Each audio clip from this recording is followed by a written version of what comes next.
Hey y'all, and welcome back. Today I'm going to be seasoning this brand new Blackstone 22-inch XL Griddle Pellet Grill combo. That's a mouthful, ain't it? That really is. But this thing is a beast. I mean, it's huge. But we got to get ready to cook on it. And we can't cook on it till it's burnt in and seasoned. What I mean by burn in is, well, you got to burn in and go through the burn-in process on the pellet grill part, and you also have to season the griddle itself, and that's what we're going to do today. So I figured I would start with the griddle and just kind of, I got a seasoning griddle out, a seasoning video out there, kind of old, but why not make another one? But I'm going to be using this Blackstone griddle seasoning and cast iron conditioner. I've used it several times now on different griddles and got really great results with it. So I say let's get on over there. Let's get this thing cleaned up and let's get it seasoned up so we can do some cooking. So the first thing I want to do is go ahead and just spray this griddle top down with some Dawn Power Wash. Then I'm going to come in here with one of them Blackstone scrubbers and just kind of scrub everything. Just give it a good scrub down, just clean it up. Don't have to be fancy. You want to clean the sides, the edges, everything. Just get all them old nasty oils off of there.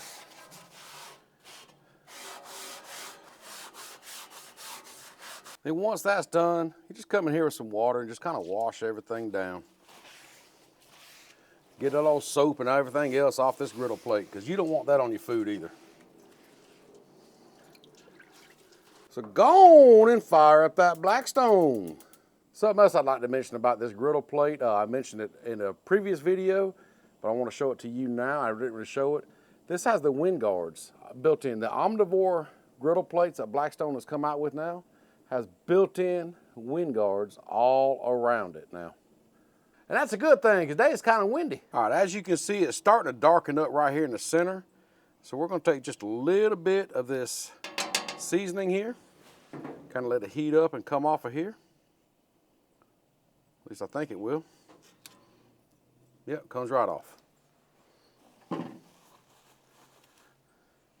Get some paper towels, and the key here is very light, even coats of oil. Do not, whatever you do not put it on thick. Do not let it pool up anywhere.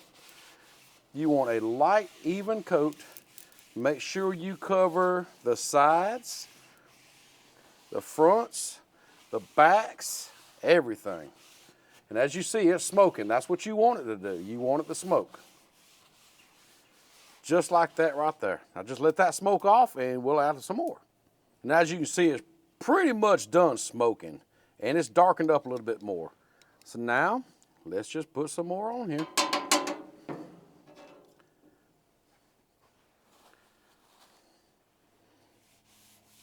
Again, just like the first time, light, even coats, not thick. Do not let it puddle anywhere. Nothing. And we're going to repeat this process 3 to 4 times minimum. And so once we get it done to 3 or 4 times, we're going to see how it looks and see where we got to go from there. Also be sure you get the front, and when I say the sides, get the outsides also. Well, the 4th coat just finished smoking up. As you see, a little smoke still coming off of it, not much. But I have to say, overall, it looks really, really good. But we're still going to do one more thing to it. And this is the tip, or trick, I should say. A tip, a trick, whatever you want to call it, from Blackstone Betty. A lot of people talk about, what's the first thing you could cook? First thing you're going to cook? First thing you're going to cook? That's that's almost as big as controversy issue as what oil to use to season. Honestly, the first thing you ought to cook is onions. Onions.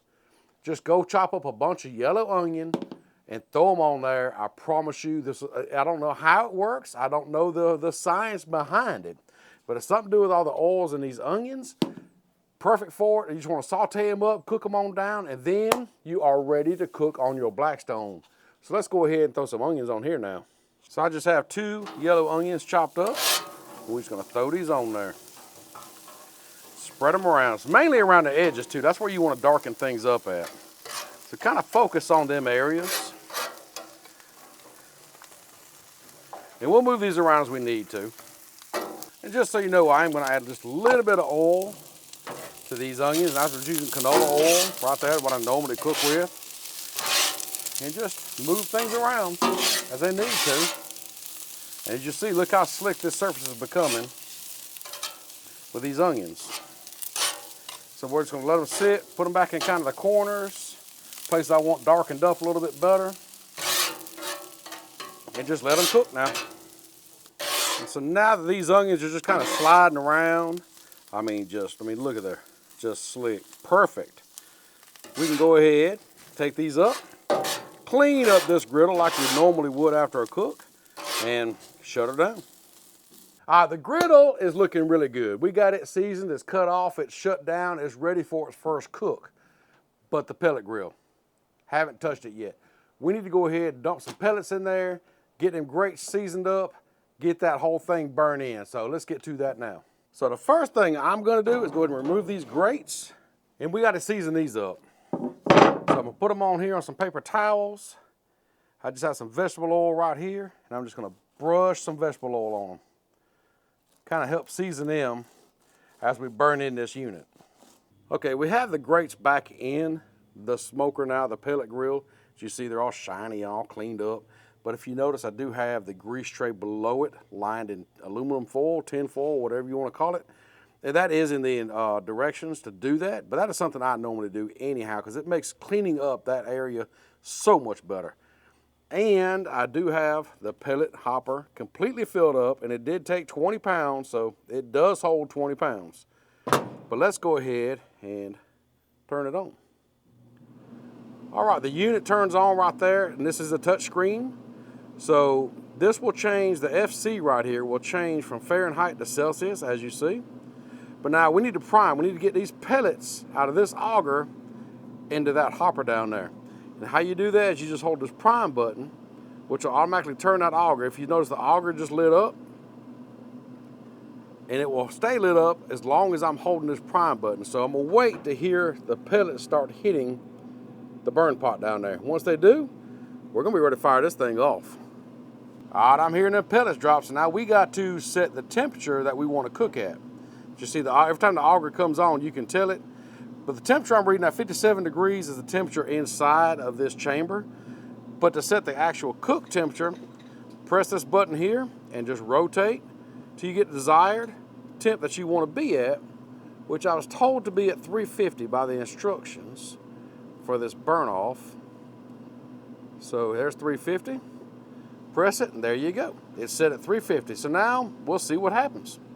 Well, I just want to share with you the initial smoke coming out of this thing. So it is heating up, it is burning, and we have smoke. You want to leave the door open during this process here and let all this bad smoke here out, all this initial smoke. And then once that clears up, we'll close that lid down, let this thing get up to temp. Just close the lid on it to do the initial burn off on the pellet grill. We're gonna let this thing get to 350, let it go for, the directions say 20 minutes, and then we're gonna crank this thing up even more, let it go a little longer. But right now, she's at 176, so it won't be long. So now it's been at 350 for 20 minutes. Let's crank it on up to 450 and let it go for 35 minutes. Well, it has been 35 minutes now, and this thing is now burnt in, and a lot of heat's coming out of there, and it's been smoking really good. But now it is time to shut it down. So we're gonna just hold the power button and power off, lights up, and just fan. So now it is in shutdown mode. And there you go. The Blackstone 22-inch XL Griddle Pellet Grill combo is now ready to cook on. Seasoned, burn in, everything's good, ready for a first cook. Speaking of first cook, I already know what I'm gonna do for the first cook. Not gonna say here, I'm not gonna give it away, but it's gonna be a good one.